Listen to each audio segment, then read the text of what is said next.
It was supposed to be the happiest moment of her life, but Annalise felt only fear and dread as she stood in front of the large wooden doors. Her white gown was tight around her ribs, making it hard to breathe. Her palms were soaked with sweat. She could hear the loud chatter of guests on the other side of the door. They were waiting to witness a wedding that felt more like a prison sentence than a holy union. She could still remember how her father had thundered, "You will marry Winston Perry, or you will never set foot in this house again." It was not a request, not even a polite suggestion. It was an order. It was her father's way to secure a profitable partnership with the powerful Perry family. For him, love was just a side note, an afterthought. Annalise's own life did not matter to him. All that mattered was the deal, the arrangement, the iron-bound contract that would guarantee him wealth and status. Annalise's stomach churned, and she felt faint. Her heart pounded as she pressed herself against the heavy doors. She heard the organ music begin to play, a signal that she was meant to start walking down the aisle. Her future sealed to a man she barely knew. She squeezed her eyes shut. That was the moment she decided she would not go through with it. She would not let her father's greed decide the rest of her life. But what could she do? The corridors were crowded with wedding coordinators, relatives, and staff. A few bored security guards were stationed near the entrance. There was nowhere to run. Panic engulfed her heart. Her mother and father were standing right outside, ready to lead her toward the doomed ceremony. No one would help her if she tried to slip away. Not even her mother, who had simply said, "This is for the best, dear." Everyone around her seemed devoted to the idea that she was destined to become Mrs. Winston Perry. She thought of screaming, but she knew it would fall on deaf ears. She felt her breath coming in short, fearful gasps. Suddenly, out of the corner of her eye, she saw a man in a simple delivery uniform carrying a bouquet of flowers. He looked out of place among all the fancy suits and glittering gowns. Maybe he had come with a last-minute gift. Maybe he had gotten lost. Annalise had no idea who he was, but she saw her one chance. The doors swung open slightly, letting in a blast of music and revealing the aisle lined with white roses. In that moment, Annalise made the boldest decision of her life. She dashed forward, grabbed the stunned delivery man by the collar of his shirt, and pressed her lips against his in a desperate, forceful kiss. She felt the surprised warmth of his mouth. She saw his eyes go wide. Gasps and exclamations erupted in the hallway. She only meant to distract everyone, to create enough confusion so she could escape. The plan, if it could be called a plan, was formed in a single heartbeat. Yet there she was, kissing a complete stranger with every ounce of panic and desperation that roared inside her. She could not have imagined that this kiss would unlock events more dangerous, more thrilling, and more life-changing than she could ever dream. And she had no idea that the man in the humble uniform was not just some random delivery worker, but a hidden tycoon whose true identity could overturn all the forces arrayed against her. Annalise's life had been filled with instructions, orders, and restrictions. She was the only daughter of the Blaylock family, known for their old money and countless social connections. Her father, Samson Blaylock, was a steel-hearted businessman who treated his family like employees. Her mother, Jocelyn Blaylock, lived in her husband's shadow and rarely challenged his decisions. Growing up, Annalise attended all the right schools. She learned etiquette, played the piano, and attended every tea party her mother planned. She was trained to speak softly, to sit upright, and to never let her emotions cause a scene. It was a life set out for her like a doll in a dollhouse, pretty to look at, but never free to truly be herself. As the years passed, Samson Blaylock's thirst for profit grew. His company, Blaylock Enterprises, had been stable for a long time, but the business environment had changed. Competitors were emerging, and expansions did not go as planned. A dark cloud hovered over the Blaylock fortune. Then Sampson met Winston Perry, a wealthy and powerful man with large holdings in shipping and commerce. It was as if Sampson had discovered a gold mine in the form of a future son-in-law. For Winston, the union with Annalise seemed perfect. Marrying into the Blaylock name would add more respectability to his empire. He was a man used to getting what he wanted, and Annalise became just another item on his list of acquisitions. When Sampson shared the news with Annalise, she felt her heart drop. She had met Winston only twice at social gatherings. The first time, he offered her a cold, calculating handshake. The second time, he barely spoke a word to her, busy talking to her father about business matters. She felt no spark, no warmth, and no sense that this man would treat her with kindness. The arrangement was made official a few months before her wedding day. Annalise was given a diamond ring worth an impressive sum of money, yet she felt no joy wearing it. Her father made it clear that her future was sealed, and her mother looked on with a mix of pity and resignation. No one in the Blaylock house asked Annalise how she felt. In private, Annalise cried and pleaded with her father. "Father, please, I can't marry a man I don't love," she had said. Her father's jaw tightened. "You will do your duty to this family," he replied firmly. "Do you realize what this marriage means to our business?" Annalise begged him to see reason. "I'm your daughter," she whispered. "My happiness matters." But he simply gave her a cold stare. "You are part of this family. You will do as you are told," he said. Faced with no other options, Annalise tried to imagine that maybe Winston would grow to love her. Maybe life with him would not be so bad. But her stomach twisted every time she remembered the emptiness in his eyes. She imagined a future in a grand house, where she would be more decoration than wife. The thought weighed on her heart and chased away any hope she tried to gather. The day of the wedding arrived in a flurry of white silk, camera flashes, and forced smiles. They booked an elegant hall, decorated with rare flowers from exotic places, all to show off the wealth and status of the two families. Annalise's gown was custom-made layers of satin and lace that must have cost a small fortune. She felt like a caged dove. That morning she woke early. Her mother came into her room, touched her hair and said, "Your father wants everything perfect today, dear. No tenderness, no encouragement. Just a reminder that she belonged to the Blaylock name and nothing else." Annalise tried to eat breakfast but found herself too nervous to swallow even a bite. Her mind raced with thoughts of escape, but every window and door in the mansion seemed guarded. The wedding planner and maids followed her every move, preparing her for the ceremony. They brushed her hair into a neat updo, placed the veil gently over her head, and pinned it in place. The reflection in the mirror showed a bride who was pale, trembling, and miserable. All the while, the time ticked closer. The grand hall was filled with hundreds of guests. The organ music started up. The chatter of those gathered to witness the union between two powerful families grew louder. Panic rose in her chest, and she felt tears press against the back of her eyes. "I can't do this," she whispered to herself. Her father's footsteps echoed through the corridor as he approached. She heard him murmur to someone that everything was running smoothly.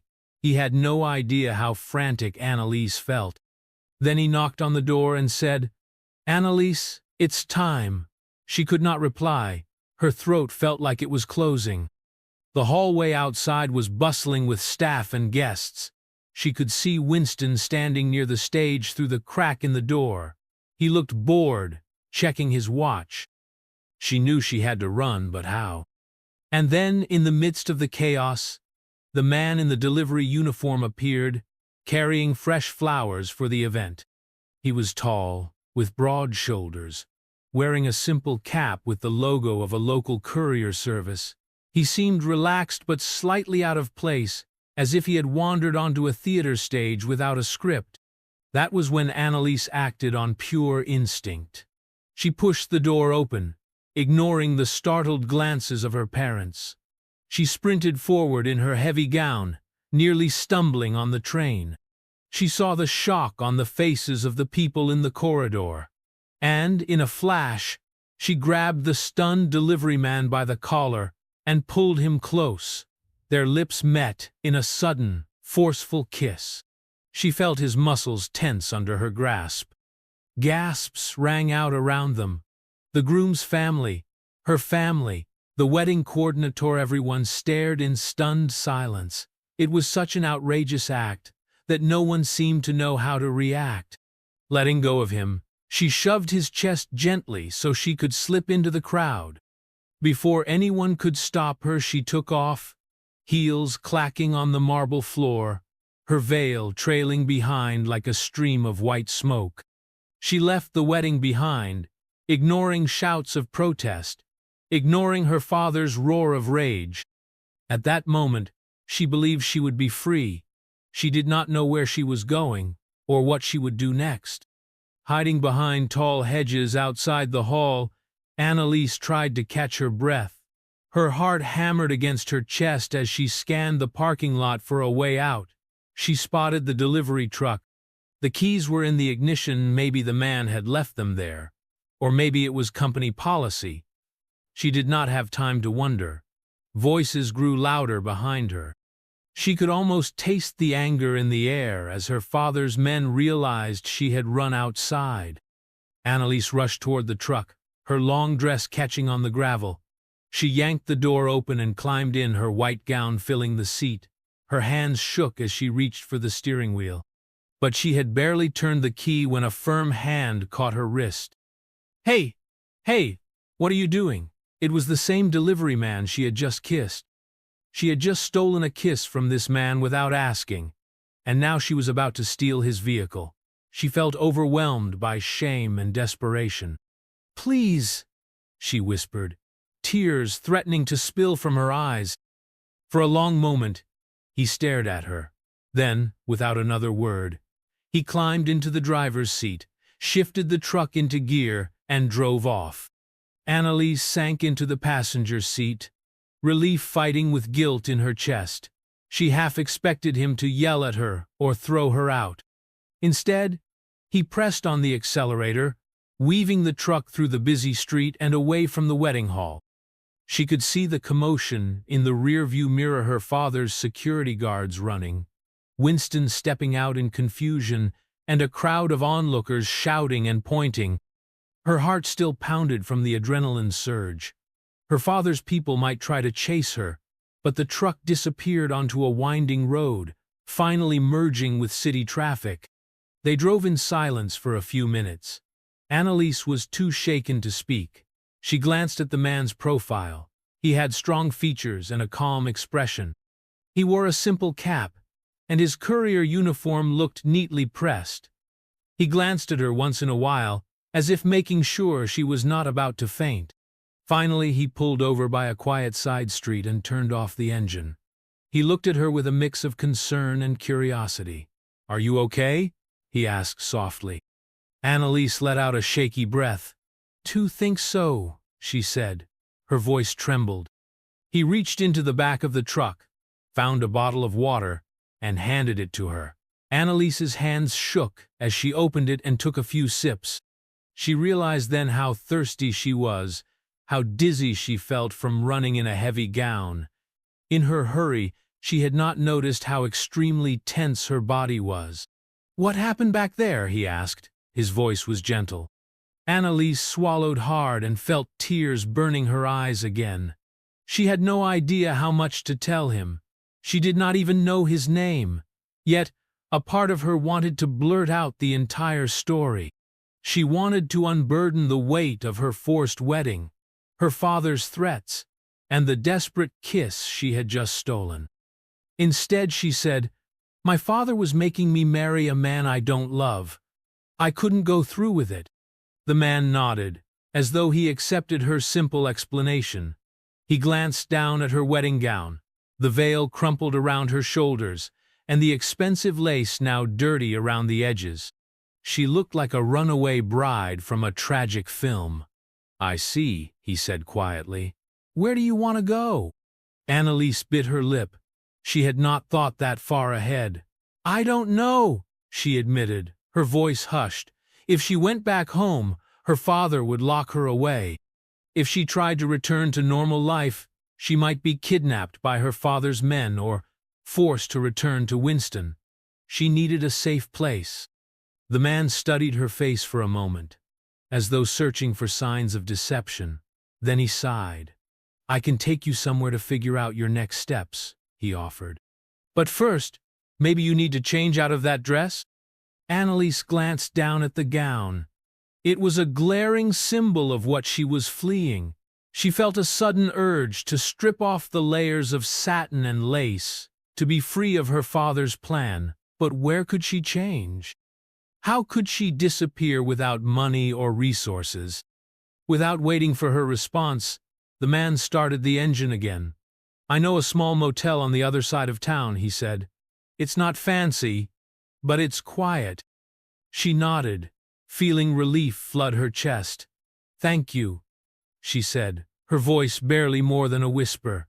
She hoped she was not making a mistake by trusting a stranger, but she had no one else to turn to. As they merged back into traffic, Annalise found herself wondering about this unexpected ally.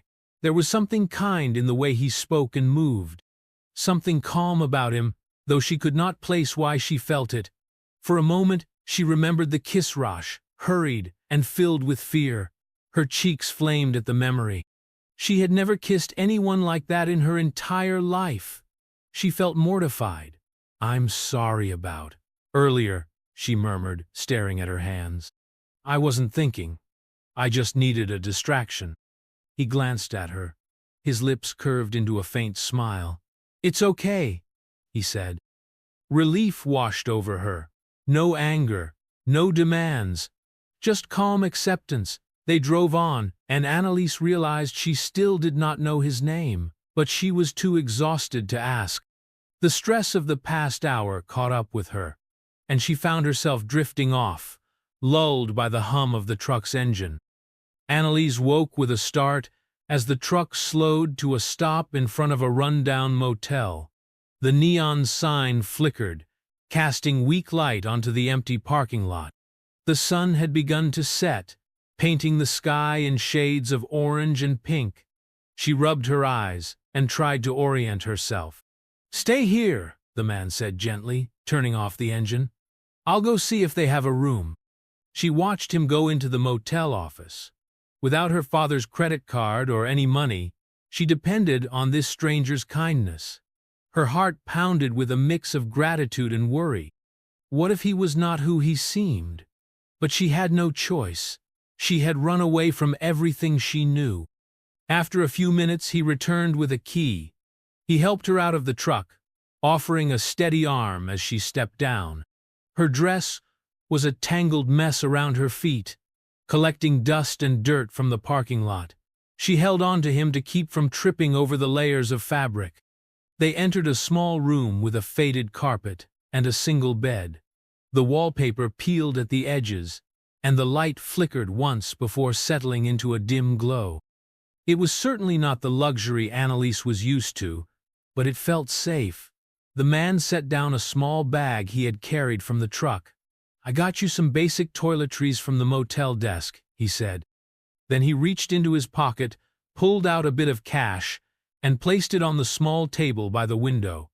"For food and anything else you need." She stared at the cash, feeling a mix of guilt and gratitude. "Thank you," she whispered. "I don't even know your name." He paused. For a moment, there was a flicker in his eyes, an unreadable emotion. Then he said, "Just call me Cole for now." She nodded. "Cole," she repeated softly. "My name is Annalise." A small, gentle smile formed on his lips. "Annalise, nice to meet you." He gave a slight nod. The silence that followed was heavy, but not unpleasant. Annalise looked down at her dress, realizing how awkward it would be to sleep in it. "I should probably change," she said, her cheeks warming. "But I don't have anything else to wear." Cole cleared his throat, appearing a bit uncertain. "I might be able to find you something. he offered. "There's a convenience store next door. Wait here." He left the room, leaving Annalise alone. She sank onto the bed, exhaustion settling over her. She could still feel the tightness in her chest from the day's events. Her father's face loomed in her mind, furious and unyielding. She pictured Winston's cold expression, and she shuddered. She had done something outrageous, something she never imagined herself capable of. Yet beneath the fear, she felt a faint glimmer of courage. She had taken control of her life, even if it was only the beginning. Cole returned after a short while with a plastic bag. From it, he pulled out a simple pair of sweatpants and a loose t-shirt. Annalise felt an unexpected wave of relief. She grabbed the clothes, her hand brushing his briefly. She muttered her thanks and went into the small bathroom. Stripping off the wedding dress felt almost like shedding a layer of chains. She stood in front of the mirror, noticing how pale her face looked. Her hair was in disarray, the updo half undone, pins and ribbons hanging loose. She removed the veil and started pulling out the pins, letting her hair fall around her shoulders. The t-shirt and sweatpants were far too big, but they were comfortable. She sighed with relief. When she stepped out, Cole was by the window, gazing out at the parking lot. He looked over at her, nodding at the new outfit. "That suits you better," he remarked gently. A small laugh escaped her lips, more from tension relief than true amusement. But it felt good to laugh, even a little. They ended up sitting on the bed, one on each edge. The silence stretched, filled with the buzz of the motel's fluorescent light. Finally, Annalise forced herself to speak. "Thank you for helping me. You didn't have to do any of this." Cole shrugged. "You look like you needed help," he said simply. "And, well, I couldn't just leave you there." Annalise studied his face. There was a certain warmth in his eyes that made her feel safe. She realized this was the first time in ages that someone had helped her without wanting something in return. She did not understand it, but she was grateful. She lifted her gaze to meet his. "I don't know what to do next," she admitted softly. She felt tears threaten again. But now, she was adrift. Cole leaned forward, resting his elbows on his knees. "You need to think about what you really want," he said. "Not what your father wants, or what anyone else demands. What do you want for your own life?" The question hung in the air. Annalise did not have an immediate answer. She had never been free to choose. I don't know," she whispered. But her heart stirred at the idea that she could choose her future. "I guess I want to stay away from my father," she added with a wry smile. "At least until I figure everything out." He nodded. "We'll figure it out," he said, his voice calm and steady. Before she could ask what he meant by "we," Cole rose from the bed. "Get some rest," he told her. "You need sleep. I'll take the floor." Annalise shook her head. "You don't have to." "It's okay," he cut in gently. "I'll be fine. I'll leave you my cell number in case you need anything. I'll head out for a bit, but I'll come back to check on you." Confused, she asked, "Where are you going?" He turned away. "There are a few errands I need to run," he said vaguely. "Don't worry." He glanced at her, hesitation flickering in his eyes. "Keep the door locked." With that, he left. Annalise was left in the small room, alone again. The neon light outside cast dancing shadows on the thin curtains. She sat there for a while, trying to slow her racing thoughts. Who exactly was Cole? Why was he helping her? And how had she become a runaway bride in such a short span of time? Eventually, exhaustion won out.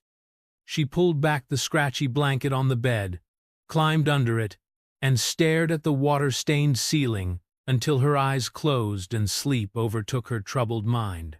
The next morning, Annalise woke up to the sun peeking through the small gaps in the motel's worn curtains. She felt stiff and groggy, her mind still swirling with yesterday's events. Slowly, she recalled where she was, and why she was there. She glanced around. Cole was not in the room, but there was a folded piece of paper on the small table. She rose from the bed and picked up the note. "Had to go to work early. There's coffee in the lobby if you want some. Cole." A small pang of worry hit her. She had no phone, no idea of his last name or how to contact him, but he had mentioned he would come back. She had no reason to doubt him. She folded the note and set it aside, then stepped into the bathroom to freshen up. She splashed cold water on her face and stared at her reflection. The dark circles under her eyes testified to her stress. Still, she felt a little calmer than the day before. She had escaped the wedding, and now she had a chance to breathe and think. After changing back into the t-shirt and sweatpants, Annalise decided she needed a plan. Hiding forever was not an option. She needed money, a place to stay, and some way to separate herself from her father's control. The problem was, she had no phone and no one she trusted besides Colean, almost total stranger. Her stomach rumbled, reminding her that she had barely eaten. Summoning her courage, she made her way to the motel lobby. The lobby smelled faintly of old carpet, but there was a coffee station in the corner. Annalise poured herself a cup, added some creamer, and took a hesitant sip. It was bitter, yet somehow comforting. She used some of the cash Cole had left to buy a small pack of crackers from the vending machine. As she nibbled on them, she heard the lobby's television tuned to a local news channel. Her heart leaped into her throat when she saw an image of her father's mansion on the screen, accompanied by pictures of a lavish wedding hall. Text scrolled across the bottom. Heir to Blaylock Enterprises left at the altar. Runaway bride shocks high society wedding. Annalise froze, coffee cup trembling in her hand. It was public nowhere father's scandal, Winston's humiliation, the entire fiasco. She held her breath, fearing the report would show her face. She managed to catch a glimpse of Winston on screen, giving a short statement about how their personal differences caused the wedding to be postponed. Annalise scoffed at his careful wording. Even on TV, he was trying to maintain an image. She was sure he and her father were furious behind closed doors.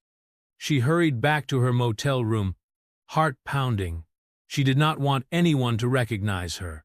Inside the room, she slumped onto the chair near the window, trying to steady her breathing. Questions flooded her mind. How long before her father's men tracked her down? Would Winston send people to find her too? She had no doubt that her father would do everything in his power to drag her back home. Time slipped by in a haze of worry. Afternoon light filled the room. She paced the floor, waiting, hoping Cole would return. She peeked through the curtains and saw him parking. Relief flooded her, and she hurried to open the door before he could even knock. Cole offered a small smile. His cap was pulled low, shading his eyes, and he still wore the courier uniform. He stepped inside and closed the door, glancing around. "You doing okay?" he asked. "I guess so," she replied. She set her coffee cup aside. "The news already knows about the wedding. My father must be searching for me. Winston, too." She wrung her hands together nervously. Cole gave a knowing nod, as if he had expected this. He leaned against the small table. "Figured as much," he said quietly. "Listen, you can't stay here too long. This is probably the first place someone would check." Annalise's eyes widened in alarm. "But I have nowhere else," she stammered. Cole lifted a hand, gesturing for her to calm down. "I have a place," he said. "It's not in the city, less people around, you'll be safe." She hesitated. She barely knew this man, yet he was offering her safety again. "Why are you doing all this?" she asked, her voice almost breaking. "You're going out of your way for me." He paused, looking down. "Let's just say I don't like seeing people get forced into things they don't want," he said at last. "I know what it's like to feel trapped." Annalise could see a flicker of pain in his gaze. Whatever his story was, it seemed complicated. She nodded, feeling gratitude swell in her chest. "Thank you," she whispered. "To appreciate it." Cole pushed off from the table. "Pack your stuff. We should leave now," he advised, glancing around the dull motel room. She almost laughed at the instruction to pack, since all she had was a disheveled wedding dress and a small bag of toiletries. But she gathered them quickly. Within minutes, they were out the door and into the delivery truck again. This time, Annalise felt more aware of her surroundings. She noticed Cole's hands on the steering wheel, how they gripped it with confidence. She wondered again who he really was. They drove for a long while. Cole took unfamiliar roads that led them out of the city. Tall buildings gave way to smaller houses and then to open farmland. Annalise felt tension lifting from her shoulders as the wide sky stretched before them. She did not know where they were headed, but she trusted Cole enough to stay calm. Eventually, they turned onto a narrow dirt road flanked by tall trees. The branches arched overhead, forming a tunnel of green. Sunlight flickered through the leaves, and the sight brought an unexpected sense of peace. After a few more turns, they arrived at a modest cabin, hidden behind a cluster of pine trees. Cole parked the truck and got out. He cast a quick glance around, as if checking for anything suspicious. Satisfied, he nodded for Annalise to follow him. The cabin was small, with wooden steps leading to a front porch. Flowers in pots lined the railing, and a comfortable-looking rocking chair sat near the door.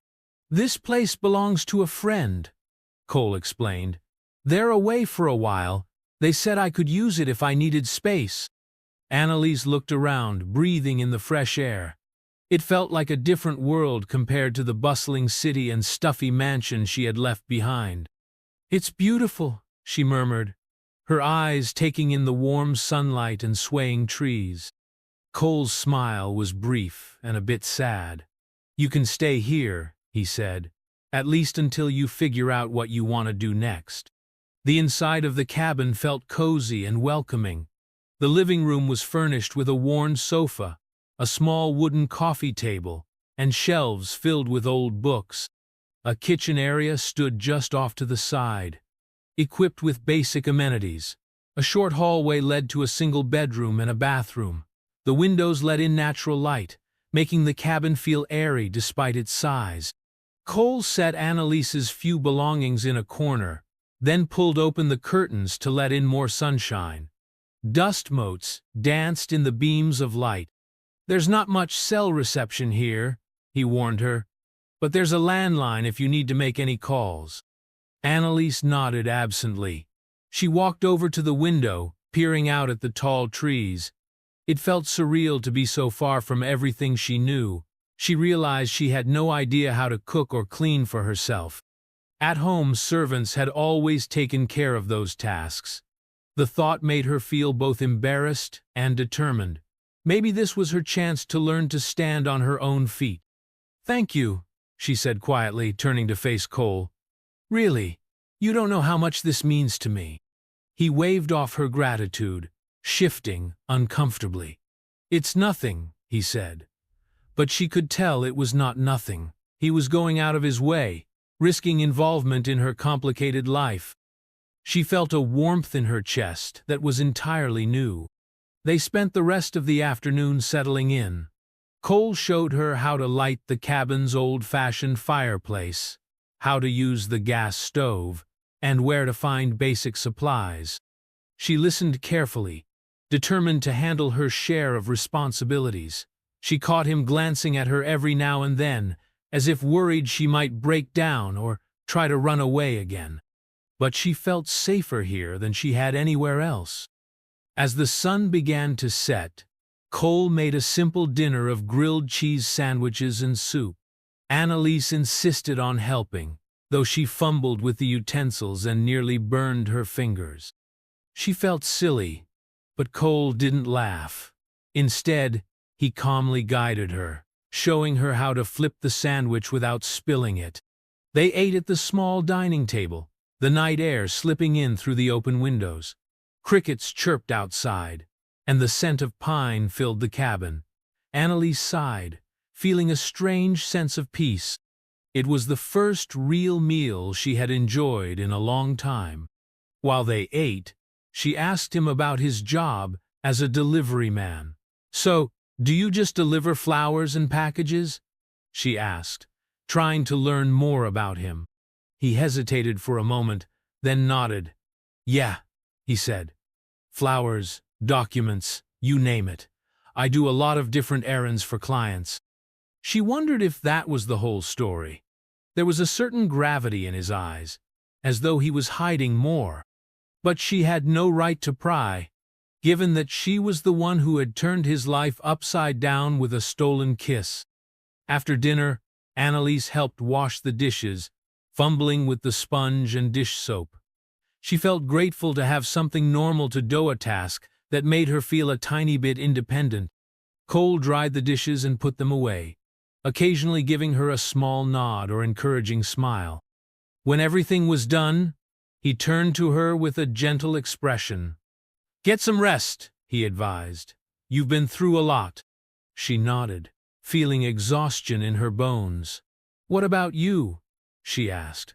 "Where will you sleep?" He shrugged. "There's a couch here. I've crashed on it before. I'll be fine." His tone left no room for argument. Annalise thanked him again, then headed down the hallway to the bedroom. It was small but tidy, with a sturdy wooden bed and a soft quilt. She sat on the edge, running her fingers over the patterns in the quilt, thinking about how drastically her life had changed in the span of a single day. She thought about her father, Winston, and the entire nightmare of that forced wedding. A surge of fear mingled with relief. She was not safe yet, but she was out of her father's immediate reach. For the first time in her life, she could imagine the possibility of living on her own terms. Before she turned off the light, she found herself thinking about Cole. She realized that despite trusting him enough to run away together, she hardly knew him.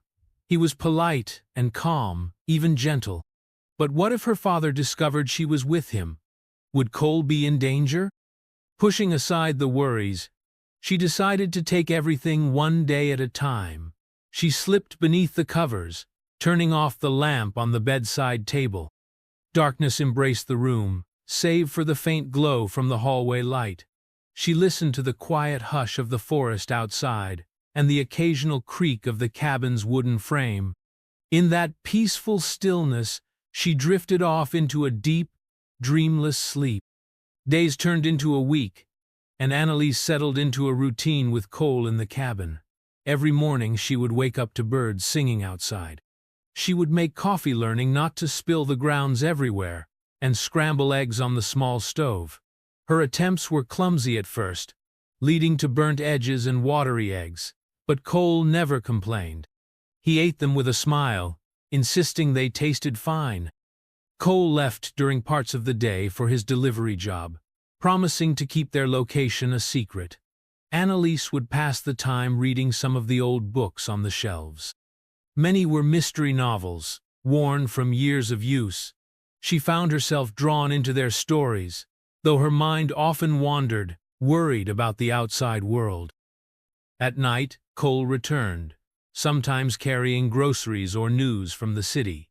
They would chat in low voices over simple dinners, learning bits about each other. She found out Cole grew up in a tough neighborhood and had to work from a young age. He never talked about his family. She got the sense something painful had happened in his past.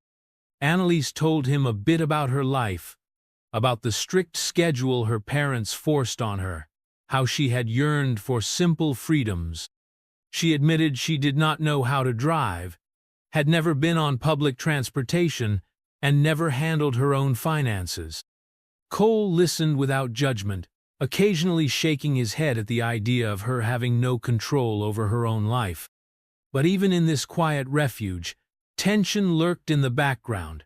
Annalise knew it was only a matter of time before her father's powerful network discovered some clue about her whereabouts. She dreaded the day the phone might ring or a stranger might appear at the cabin door. She slept with one ear alert, bracing herself for that moment.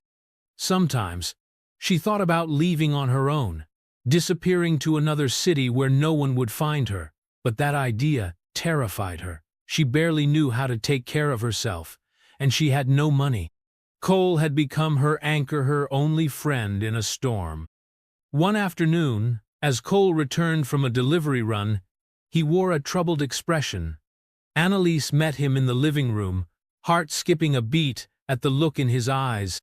She asked, her voice trembling. Cole set down a paper bag on the table. "Your father's offering a reward for information about you," he said grimly. "I saw a flyer posted in the city. He's calling you missing, making it look like he's concerned for your safety." Annalise swallowed hard. "I knew he'd do something like that," she murmured.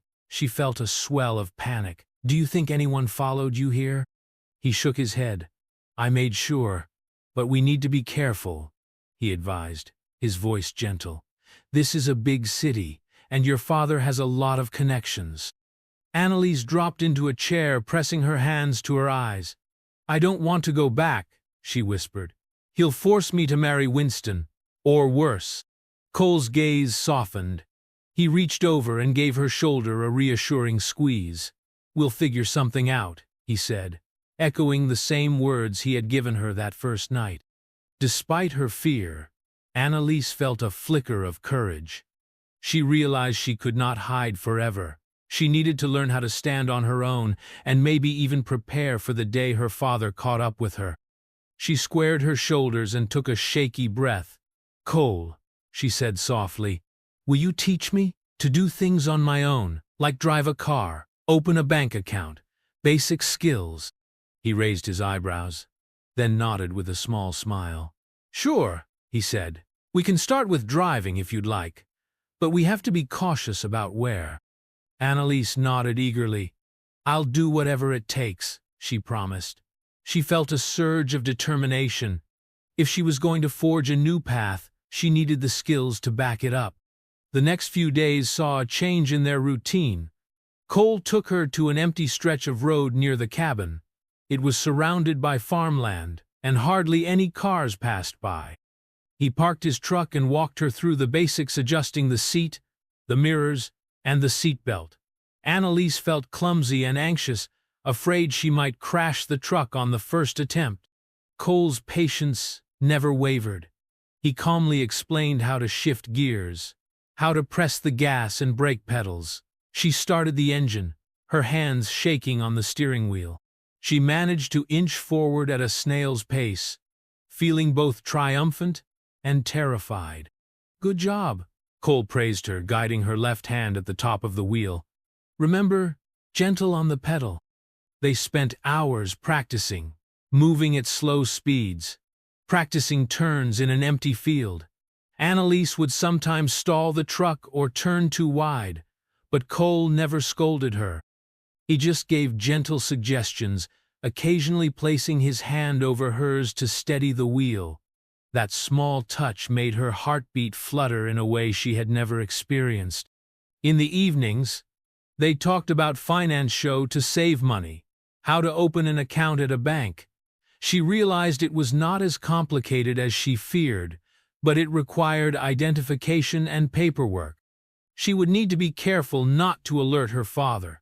Cole promised to help, but they agreed it might be risky to do it under her real name.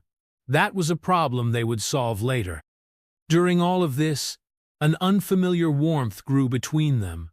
They shared laughter over her driving mistakes, comfort during her moments of panic, and a sense of camaraderie that felt deeper than simple friendship.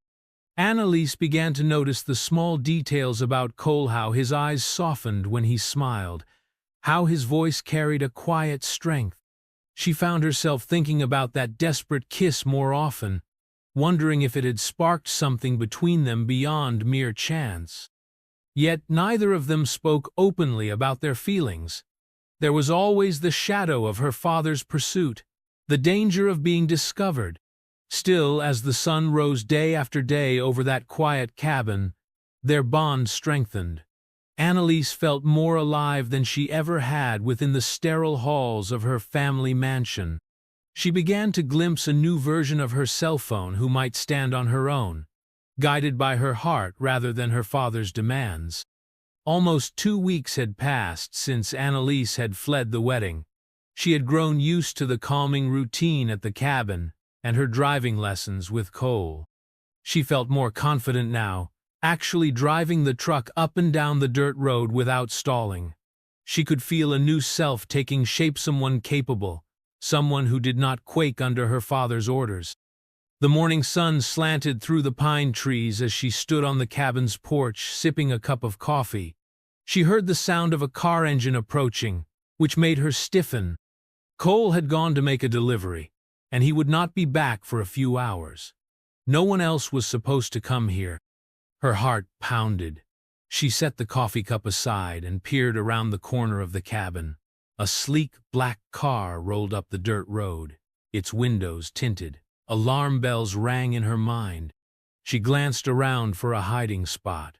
The thick trees and bushes might shield her if she slipped away quietly, but it was too late. The car stopped in front of the cabin. A man stepped out, wearing a dark suit that looked too formal for the countryside. His stern face, hidden behind sunglasses, scanned the area. "Miss Blaylock?" he called, his voice edged with authority. Fear flooded Annalise's veins.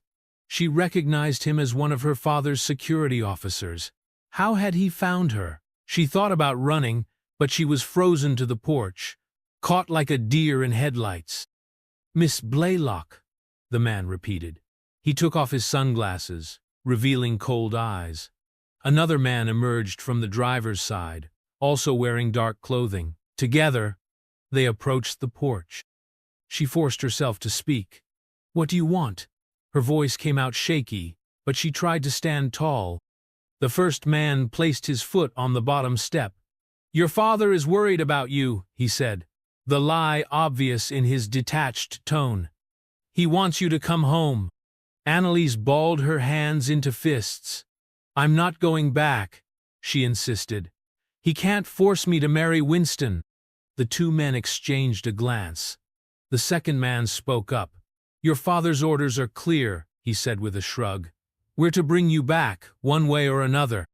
Her heart pounded so loudly she could hardly think. She tried to stall for time. "I have rights," she whispered, though she was not sure if that mattered to them. "You can't just abduct me." The first man took another step up.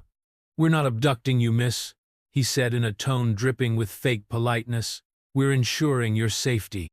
She weighed her options. If she tried to flee into the woods, they might catch her. If she resisted openly, she had no idea how strong or armed they were. Fear made her throat constrict. She wished Cole were here. He would know what to do. Summoning courage, she took a step back. "I won't go with you," she repeated.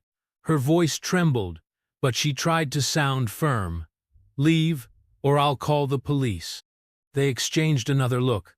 Then the first man smiled coldly. "Go ahead, call them. We have permission from your father, and the police won't intervene in a family dispute." Her mind raced. She glanced around, spotting the landline phone inside. But would calling the police help?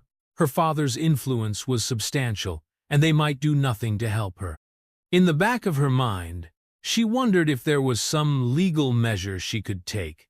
But she had never been taught about such things. "Please," she said, her voice breaking. "I'm not safe at home." The man's expression hardened. "Enough of this," he snapped. He moved forward quickly, grabbing her arm. She gasped at the painful grip. The other man stepped behind her, blocking any escape.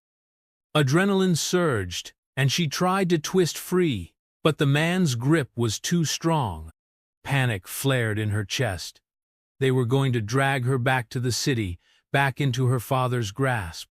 Images flashed through her mind: her father's angry face, Winston's triumphant sneer, the cold emptiness of her old life. She could not let it happen. Suddenly, a deep voice cut through the tension. "Let go of her." She looked past the men, her heart leaping. Cole stood at the edge of the dirt road, having arrived on foot. She had no idea how he had gotten there so silently, but she had never been happier to see him. His face was set in grim determination. He advanced, a protective fire in his eyes. The man holding Annalise turned, scowling. "This is none of your business," he barked. Cole did not flinch. "She said she's not going," he stated, voice low and dangerous. The men glanced at each other, possibly sizing up Cole. The first man sneered. "You're outnumbered," he pointed out, nodding toward his companion. Cole's gaze flickered between them. He took a step forward, fists clenched. "We can do this the hard way," he warned. "Or you can walk away." His voice held a steely edge that Annalise had never heard before. There was a charged silence. Then the second man lunged. Cole moved swiftly, dodging the blow with surprising skill. He grabbed the man's wrist and twisted it, causing him to yelp in pain before slamming a punch into his midsection. The man crumpled to his knees, gasping for air. The one holding Annalise cursed and released her to rush Cole. She stumbled back, nearly falling off the porch steps. Her heart raced as the two men grappled with Cole, fists flying. Cole dodged and countered, his movements precise and practiced. He landed a sharp punch to the second man's jaw, sending him crashing against the car. Within moments, the men were sprawled, bruised, and shaken. Cole stood over them, breathing hard, his fists still raised. The men exchanged a glance of defeat. They knew they had lost. Slowly, they struggled to their feet, glaring at Cole with hatred in their eyes. "You'll regret this," one spat, holding his injured side. "Mr. Blaylock won't be pleased." Cole said nothing, just watched them climb back into their black car. The engine roared to life, and with squealing tires, they sped away down the dirt road. Dust hung in the air long after they were gone. Annalise's legs felt weak. She sank onto the porch step, trying to catch her breath. Cole hurried to her side, worry etched on his face. "Are you hurt?" he asked, gently taking her arm. She shook her head. "I'm okay," she managed, voice trembling. Cole's jaw tightened. "We're not safe here anymore," he said quietly. "We'll have to move." The attack changed everything. Annalise felt the fragile sense of safety she had built shatter in an instant. Cole insisted they leave the cabin before her father's men returned with reinforcements. Within the hour, they packed up the cabin and loaded the truck. Annalise reluctantly left the cozy refuge behind, tears in her eyes. She wanted a normal, peaceful life, but her father's power overshadowed her every step. Cole drove them out of the woods, his face tense. They stopped briefly in a quiet suburb so Cole could make a phone call. Annalise waited in the truck, trying to steady her nerves, glancing over her shoulder every few seconds to ensure they were not followed. She caught snippets of Cole's conversation through the open window, serious tones, mention of another safe place. She heard him say, "I know it's not my usual request, but I need it this time." He hung up, exhaled, and climbed back into the driver's seat. Without explaining much, he guided the truck onto a wide highway that led toward the city's wealthier neighborhoods. Annalise watched the towering buildings and upscale complexes pass by, confusion growing. Why would Cole take her into the very part of town where her father's circle thrived? Eventually, they pulled up in front of a sleek high-rise, complete with a security gate and uniformed personnel. "We can't afford to stay here," she murmured, fidgeting with her seatbelt. Cole glanced at her. "Don't worry, I've got it covered," he said gently. He drove forward, speaking briefly to the guard at the gate, who waved them in. The truck continued into an underground parking garage. Annalise felt a surge of anxiety. "Is this safe?" she whispered. "My father's people might be here." Cole parked and turned to her. "This building has private security," he explained. "They won't let just anyone in. Plus, it belongs to someone I trust. Annalise's eyes widened. Someone you trust? He smiled without humor. An associate. We'll be safe here, at least for a while. They got out of the truck and took a private elevator up to one of the higher floors. Annalise gripped Cole's arm, nerves buzzing. Her reflection in the polished elevator doors showed a worn-out young woman in baggy clothes, while Cole still wore his courier uniform, dusty from the road. They looked out of place in the pristine setting. When the elevator stopped, Cole led her down a plush corridor to a door marked with a simple brass number. He slid a key card into the lock, and the door opened onto a luxurious suite. Annalise's mouth fell open at the sight of marble floors, floor-to-ceiling windows overlooking the city, and modern furniture that screamed wealth. She stepped inside cautiously, overwhelmed. Cole shut the door behind them and set their bags on a cream-colored sofa. She turned to him, her eyes full of questions. "Where are we?" she breathed. He rubbed the back of his neck, looking uncomfortable. "This is one of my penthouses," he confessed quietly. "Your what?" Annalise felt as though the ground had shifted under her feet. Cole winced at her confusion. "I haven't been entirely honest," he admitted, his voice subdued. "I'm not just a delivery man. My family owns a major finance company. I have businesses. Property This is just one of them." Her mind reeled. It took a few seconds to process his words. "But the courier job?" He sighed.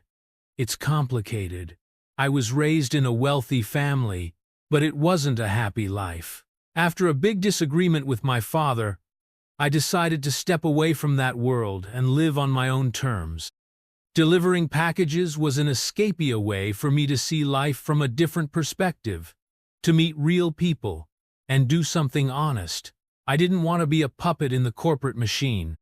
Annalise stared at him in shock. Suddenly, the pieces clicked into place: his confident fighting skills, the quiet authority he carried, the sense he was hiding something. It all made sense now. "So you're a hidden tycoon," she murmured, recalling how she had once joked to herself that he was no ordinary delivery man. Cole rubbed his palms together, looking uneasy.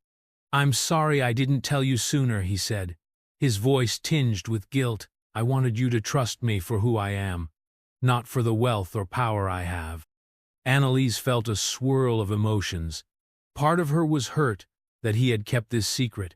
Another part felt relief that he had the resources to protect her from her father's influence. She sank onto the edge of the sofa, trying to steady her thoughts. "You saved me," she said softly, meeting his gaze. "And you kept saving me, without ever expecting anything in return." He moved closer, gently taking her hand. "I'd do it again," he said earnestly. "Your father can't touch you here. This building is privately owned, and my security is loyal to me, not to Winston or anyone else. You can stay as long as you need." Her eyes misted with tears, a jumble of gratitude, wonder, and a lingering sense of disbelief. Thank you," she managed to say, squeezing his hand. She caught the flicker of tenderness in his eyes, and her heart fluttered in response. A silence stretched between them, filled with unspoken truths. Finally, Cole cleared his throat. "Come on, I'll show you around," he said. "Make yourself at home."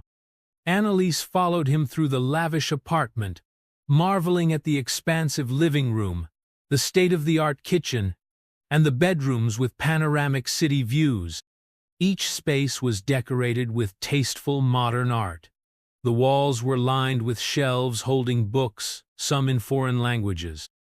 She couldn't believe she had been living in a dusty cabin while Cole had this amazing place all along.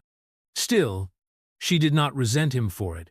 She sensed that his reasons were genuine, that he hated the pressure of the wealthy life he had run from. In a way, it reminded her of her own escape from her father's demands. They had both fled suffocating families, seeking freedom in simpler lives. But now, faced with real danger, Cole was pulling back the curtain on his hidden identity. And Annalise could not ignore the leap in her heart that told her she was no longer just a lost girl on the run. She was something more in Cole's eyes, and he was quickly becoming far more than a mere friend in hers. That evening, Annalise stood by the floor-to-ceiling windows in the living room, gazing out at the city lights. From high up, the bustling streets looked like rivers of glittering stars. It was a breathtaking view, and yet her mind was on the man she shared it with. Cole had disappeared into another room, saying he needed to make a few phone calls to handle security arrangements. She still could not wrap her head around the fact that Cole was wealthy, extremely wealthy, and had chosen a simple life as a courier to escape the greed and pressure of his own family. She thought back to the day she had met him, how she had grabbed him and stolen a desperate kiss to avoid her forced wedding. At the time, she had seen only a uniform and a kind face. Now, she understood there was so much more under the surface. Despite it all, Cole had never tried to control her or judge her. He was the only one who had offered help with no strings attached. The soft sound of footsteps drew her attention. Cole entered the living room, looking tired but resolute. He offered her a small smile. "Everything's set," he said. "I've doubled security downstairs. No one gets in without clearance." She nodded, relieved. "Thank you," she said softly. His gaze lingered on her. "I'm glad," he said. For a moment, they simply watched each other, a tension building in the air.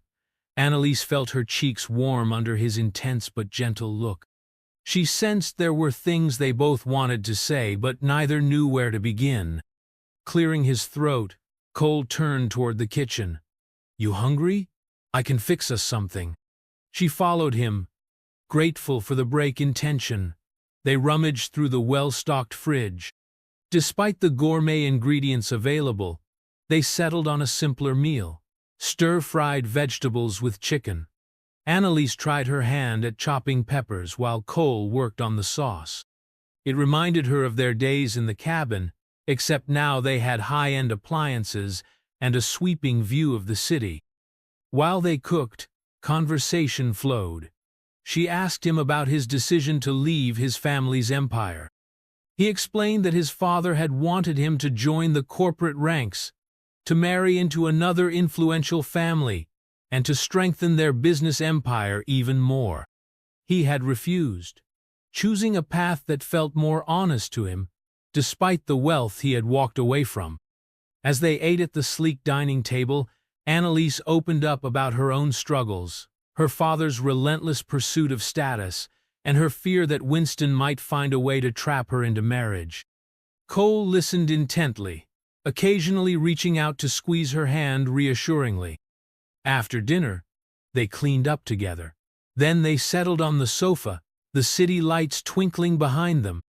It was a moment of strange intimacy, two people from prominent families, both hiding from the tyranny of power and expectations. Cole broke the silence with a quiet question. "Annalise, do you ever think about what comes next for you?" She drew her knees up, hugging them gently. "Sometimes," she admitted. "But it's scary to imagine a future when my father has so much control. He has money, connections, and he doesn't stop until he gets what he wants." Her voice trembled slightly at the last words. Cole leaned forward, resting his elbows on his thighs. "I won't let him force you back," he said firmly. "But you're right. We need a plan. I can't keep you hidden away forever. That's no way to live." She nodded, her chest tight. "I know," she whispered. "Part of me wants to start over in a different city or country, somewhere he can't find me." Cole hesitated, then asked, "Would you want to do that alone? Or—" Her heart fluttered. She knew he was asking if she wanted him in that future.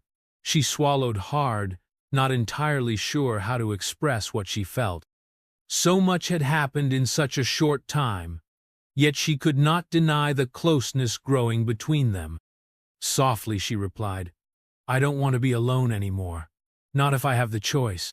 Cole's eyes warmed at her words. He shifted closer, placing a hand gently over hers. She felt electricity spark at the touch. Slowly, almost shyly, she turned her palm to lace her fingers with his.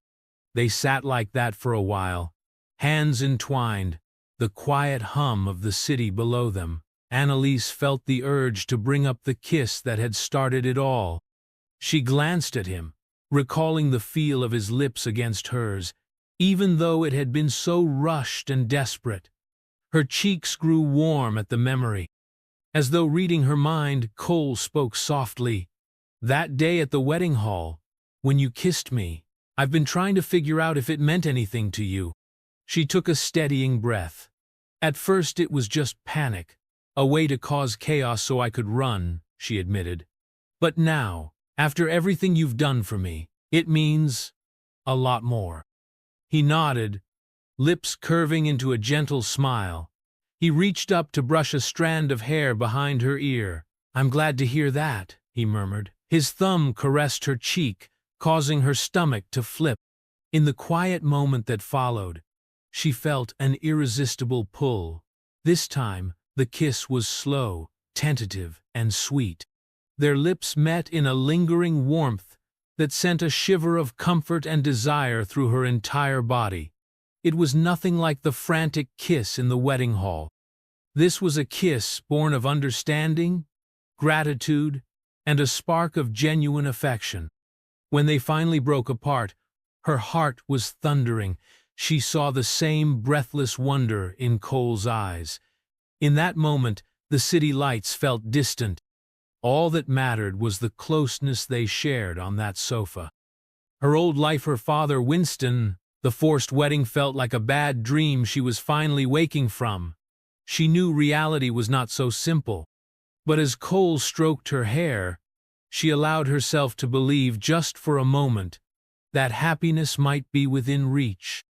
Despite the warmth blossoming between them, Annalise and Cole could not ignore the threat looming over their peaceful bubble. Days passed, and for a while, it seemed that her father's men had lost track of her again. Annalise began to relax, even venturing out to the private gym on the penthouse level. She tried to keep herself fit and distract her anxious thoughts. Yet the sense of calm felt precarious. One evening, Cole returned from a meeting looking troubled. He told Annalise he had received word that Winston had not given up. Winston was using his own private investigators to locate her. The reward her father posted was still out there, and rumors suggested that even more money was on the table for anyone who could provide a solid lead. Annalise's stomach twisted with fear. "Why is Winston so determined?" she asked, unable to hide the tremor in her voice. Cole's lips thinned.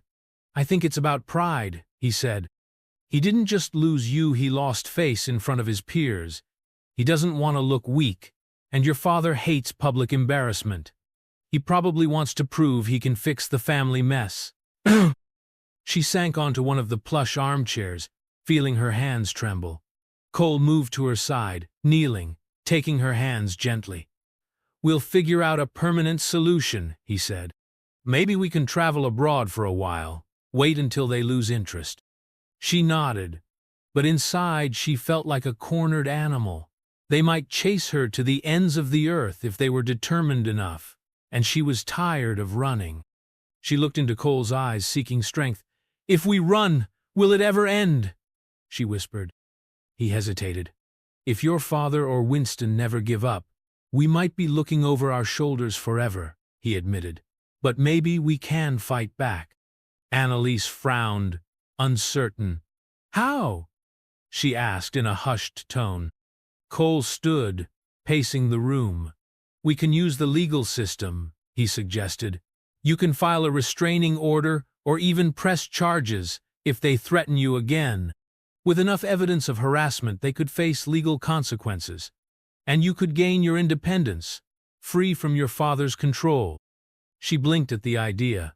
She knew nothing about the law, but it sounded like a possibility.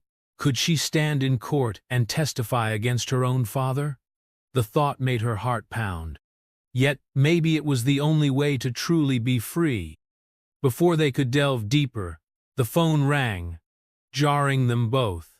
Cole quickly answered, speaking in low tones. His eyes narrowed, and Annalise felt a chill of foreboding. "You're sure?" he asked the person on the line, glancing at her with concern. "All right, thank you." He hung up and turned to her. "One of my security guys spotted a suspicious car circling the block. They ran the plates registered to Winston's company." Fear stabbed at her. "They're here? Now?" Cole nodded grimly. "They haven't made a move to enter yet, but it looks like Winston's men are close." She took a shaky breath. "I can't keep running," she said quietly, more to herself than to Cole. "I have to face them somehow." Cole crossed the room and gently cupped her face in his hands. "We'll face them together," he said. "You're not alone anymore." That night, neither of them slept well. The tension in the apartment was thick enough to cut with a knife. Annalise lay awake, feeling Cole's presence beside her as they both stared at the ceiling. She was torn between fear and a growing resolve. Maybe Cole was right. Maybe they needed a more direct solution. Early the next morning, Cole made calls to lawyers he trusted, setting up an emergency meeting to discuss legal strategies. Annalise felt a knot of anxiety in her chest, but she also felt a strange sense of hope. If the law was on her side, she might finally stand up to her father's tyranny. They left the penthouse through a secure back entrance, escorted by two of Cole's bodyguards. Annalise wore a simple dress and a scarf to cover part of her face, hoping to avoid detection from any prying eyes. They piled into a black SUV with tinted windows. Her pulse pounded as they slipped out of the parking garage. Cole's men took a winding route to lose any tail. By the time they arrived at the lawyer's office, Annalise was jittery with nerves. The firm occupied a floor in a sleek office building. They were ushered into a private conference room, where a serious, middle-aged lawyer named Genevieve greeted them. She wore a crisp suit and had sharp, intelligent eyes. "Mr. Knight," Genevieve said, shaking Cole's hand before turning to Annalise. "Miss Blaylock, I presume?" Annalise swallowed. She was not used to hearing her surname outside of her father's circle, and it felt strange to be recognized. She nodded, her voice barely above a whisper. Genevieve motioned for them to sit. She listened intently as they explained the forced wedding, the threats, and the ongoing harassment. Annalise's cheeks burned with shame at some parts, but she forced herself to speak honestly. She told of her father's controlling nature, Winston's cold determination, and how she had been given no choice in her own future. When she finished, Genevieve leaned back in her chair, tapping a pen against her notepad. "There are several angles we can pursue," she explained. "Restraint orders, harassment claims, even potential blackmail charges if we can prove that your father threatened to cut you off if you didn't obey." Annalise's eyes widened. "But he did," she said. "He said if I didn't marry Winston, I'd be disowned." The lawyer nodded. "We'll need evidence texts, recordings, witnesses, anything that shows you were threatened or coerced." Annalise's shoulders slumped. She had not kept records of such threats. No one in the household would testify against her father. But Genevieve offered a small smile. "Don't worry," she said. "There might be other ways to demonstrate a pattern of abuse or threats. And the attempt by his men to forcibly take you from the cabin could be a strong point, especially if Cole's security cameras caught any part of the confrontation." Cole nodded. "I'll check the footage," he said. "We might have the license plates or images of them trying to force Annalise." Genevieve looked at both of them. "If we can prove harassment and attempted abduction, we'll have a strong case," she declared. "Enough to keep them away legally. The key is to move fast and file the paperwork before they catch you off guard." They discussed more details, hammered out potential strategies, and set up a timeline. When they left the office, Annalise felt a measure of relief, tempered by the knowledge that this was far from over.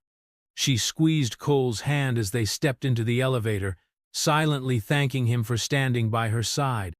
Over the next several days, Annalise and Cole worked tirelessly with Genevieve to piece together a legal defense. Cole's security footage from the cabin confrontation clearly showed her father's men grabbing her against her will. One was even heard threatening Cole before the scuffle. Although the footage was a bit shaky, it was enough to suggest attempted coercion or abduction. Filing the case meant stepping into the public eye. The media might catch wind of it, especially since the Blaylock and Perry families were well known in high society. Annalise feared being judged or criticized, but the thought of Winston or her father dragging her back was worse. When the paperwork was finally filed, Genevieve informed them that a court date would be set to review their claims. If the judge granted a restraining order or saw enough grounds for legal action, Annalise would gain protection under the law. For the first time, she felt like she had a real shot at independence. One evening, while they waited for news of the hearing date, the phone in Cole's penthouse rang. He picked up, listened quietly for a moment, and then stiffened. "They're here?" he repeated, voice low. He hung up and turned to Annalise, his expression grim. "My security says your father just arrived downstairs with Winston," he told her. "They're demanding to see you." Annalise's heart thundered. "Here? How did they?" She paused, realizing they must have pulled whatever strings they had to get inside. Money and power opened many doors. Cole's jaw tightened. "They're in the lobby. My guards won't let them come up without your permission." A storm of emotions whipped through Annalise's fear. Anger, hurt. She stared at Cole, unsure. "What do I do?" He took her hands gently. "You have the right to refuse. They can't force their way up. But this might be your chance to say what you need to say, once and for all." She realized he was right. She was tired of cowering. If she kept hiding, they would just keep hounding her. Steeling herself, she nodded. "I'll see them," she decided, voice shaking only slightly. Cole made a quick call to his head of security. Soon, the elevator chimed, and the doors slid open. Samson Blaylock, her father, stepped out first. Winston Perry followed closely. Both wore expensive suits, their faces set in stern disapproval. Behind them, two large bodyguards hovered. Her father's gaze landed on Annalise. "There you are," he snapped, anger seething in his eyes. "Do you know how much trouble you've caused me?" A swirl of anxiety twisted in her stomach, but she stood tall. "I'm aware," she said quietly, refusing to bow her head. Winston scoffed, looking Cole up and down with contempt. "And I see you've taken up with this." "Driver," he said, the insult dripping from his tone. Cole's posture stiffened, but he remained calm. "You're trespassing," he said evenly. "You're only here because Annalise agreed to speak with you." Samson waved a dismissive hand. "I don't care who you are or what you think. My daughter belongs with her family.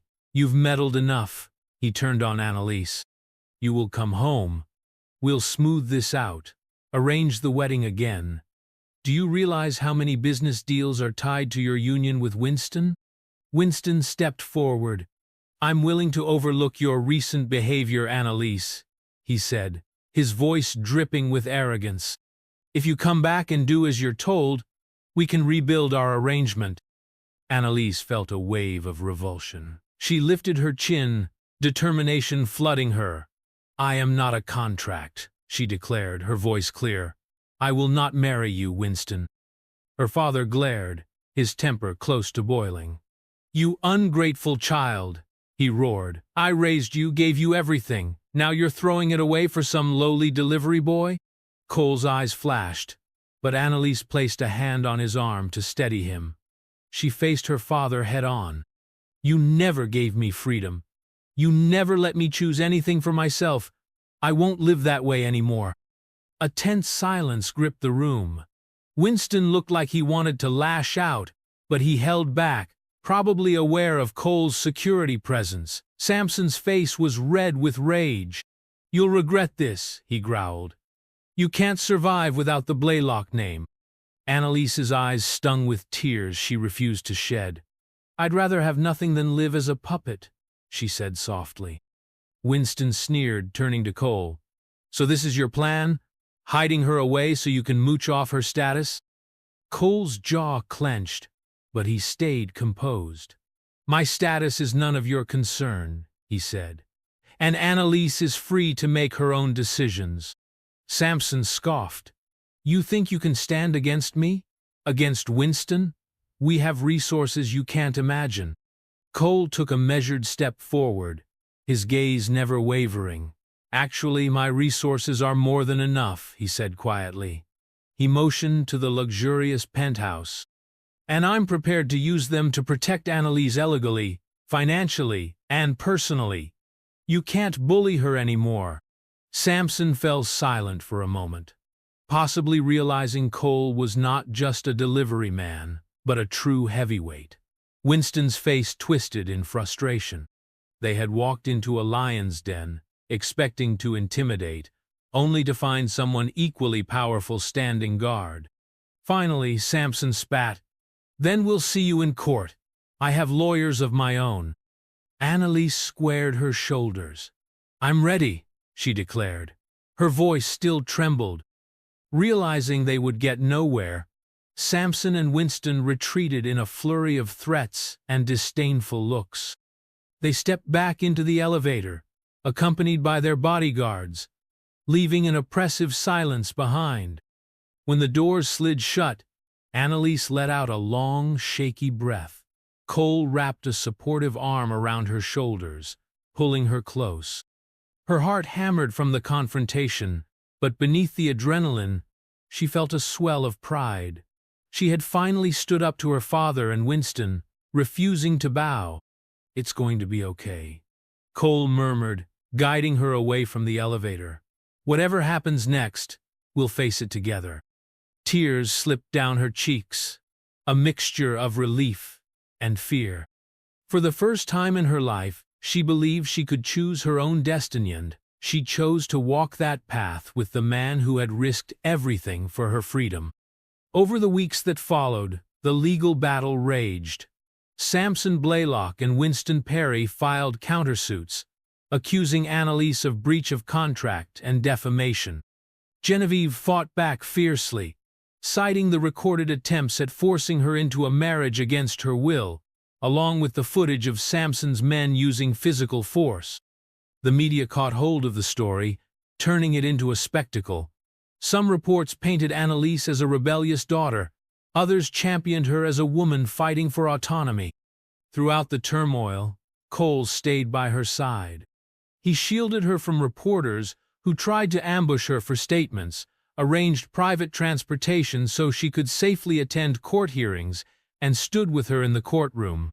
During proceedings, Annalise testified with a shaky voice at first, but she found her courage in Cole's gentle nods and Genevieve's guiding presence.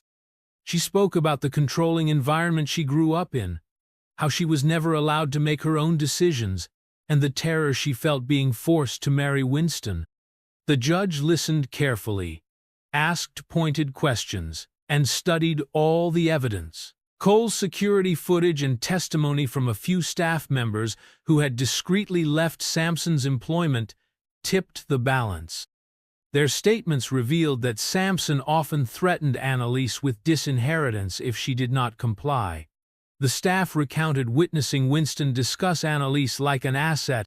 All of this painted a disturbing picture of coercion. In the end, the court sided with Annalise. They granted her a restraining order against Samson and Winston, warning them to cease all forms of harassment or contact.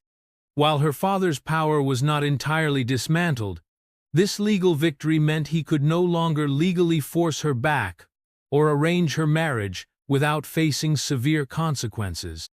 More importantly, Annalise was declared an independent adult, free from any contractual obligations her father might have tried to impose. Outside the courthouse, cameras flashed as the ruling was announced. Samson and Winston stormed away, their expressions furious and humiliated. Annalise stood on the courthouse steps, tears of relief streaming down her cheeks. Cole stood beside her. Genevieve patted Annalise's shoulder, giving a proud smile. "Well done," she said. "You stood up for yourself. That's not easy." Annalise's eyes shone. "I couldn't have done it alone," she confessed, looking at Cole with gratitude. He squeezed her hand, returning her smile. Despite their victory, Annalise knew her father might still nurse a grudge, but with the legal system on her side and Cole's protective network, she felt safer than ever. She was no longer a caged bird. In the weeks following the trial, she took steps toward living life on her own terms. She opened her own bank account under her own name, no longer afraid of her father's control. She practiced driving more and even got her driver's license. Each small milestone filled her with pride, proof that she could stand independently. As for Cole, he slowly reintroduced parts of his real life to Annalise. He took her to meet some of his trusted associates. At first she felt intimidated, but Cole was patient, explaining things without condescension.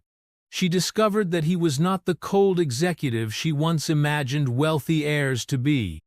He cared deeply for his employees and was involved in charity projects that supported underprivileged communities. His reason for leaving the boardroom world had been about staying true to himself, not about snubbing responsibilities. Together, they found a balance between the quiet moments like cooking simple meals, watching sunsets, or strolling hand in hand and the responsibilities they both now carried. Sometimes, Annalise helped Cole with minor tasks in his business, like organizing files or taking phone messages. She found it oddly satisfying, a contrast to the empty socialite duties she once endured. Here, her efforts mattered. One day, as they relaxed in the penthouse living room, Cole watched Annalise sort through a stack of mail. A soft smile curved his lips. "You know," he said, "it feels like forever since that day at the wedding hall." She paused, recalling that moment, the heavy wedding gown, her heart pounding as she grabbed him and kissed him. She met his eyes. "It does," she said softly, "but also like it was just yesterday." He chuckled, moving closer. "You changed my life that day." She set the mail aside and looked at him. "You changed mine," she replied, her voice trembling with emotion. "I was so desperate. I never thought I'd meet someone who would stand by me the way you have." He reached for her hands, pulling her to her feet. Gently, he wrapped his arms around her waist, gazing down into her eyes. "I wanted to protect you," he confessed. "But you're not helpless. You fought so hard for your freedom. I'm proud of you." She felt tears well in her eyes, but they were tears of gratitude, not sorrow. She stood on her tiptoes and pressed her lips to his, letting the warmth of his love envelop her. They kissed softly, the world outside falling away, leaving only the steady beat of their hearts. When they separated, Cole smiled, fishing something small out of his pocket. Annalise's breath caught as she saw a glint of metal. It was a Kea simple silver key, with a small heart charm. "This is for you," he said. "I know you have a place here, but I also have a house in the countryside, a place that might feel a bit like that cabin, but safer, more permanent. I want you to have the key. If you ever need space or want a quiet retreat, it's yours." Annalise's heart swelled. She took the key, tears slipping down her cheeks. This was not an engagement ring, not a piece of jewelry meant to chain her. It was a symbol of true freedom, a home she could choose to visit or live in, shared with the man she loved. "Thank you," she whispered. "I want to see it." Cole grinned. "Then we'll go this weekend." And they did. That weekend, they drove out of the city together, leaving behind the towering buildings and the painful memories of a forced wedding. They arrived at a peaceful country, houses spacious but cozy. Surrounded by rolling hills and flowering meadows, Annalise breathed in the fresh air, feeling a rush of excitement for the life unfolding before her. In the warm evening light, They walked side by side, fingers interlaced, along a winding path behind the house. Crickets sang, and the sky burned in shades of orange and pink. Cole stopped near a wooden fence, turning to face Annalise. She saw tenderness and quiet joy in his eyes. No big speeches were needed. The hardships they had overcome spoke for themselves. They had found love in a desperate moment, forged trust through shared struggles, and emerged stronger than ever. As the sun dipped below the horizon, they held each other close, relishing the peace they had fought so hard to attain. A gentle breeze ruffled Annalise's hair as Cole leaned in and kissed her softly. She felt warmth bloom in her chest. This was no forced union, no business deal. This was the happiness she had always wanted, a choice made by two hearts that wanted each other freely. At last, Annalise was no longer bound by duty and fear. She had escaped a forced wedding by the wildest, most impulsive act of her life, kissing a stranger in a courier's uniform. But that stranger turned out to be her protector, her ally, and the man who loved her for who she was, not for what she represented. Their story was far from over, but the next chapter belonged entirely to them, shaped by their own hands and guided by hope. And that, more than anything, was the happy ending Annalise had yearned for all her life.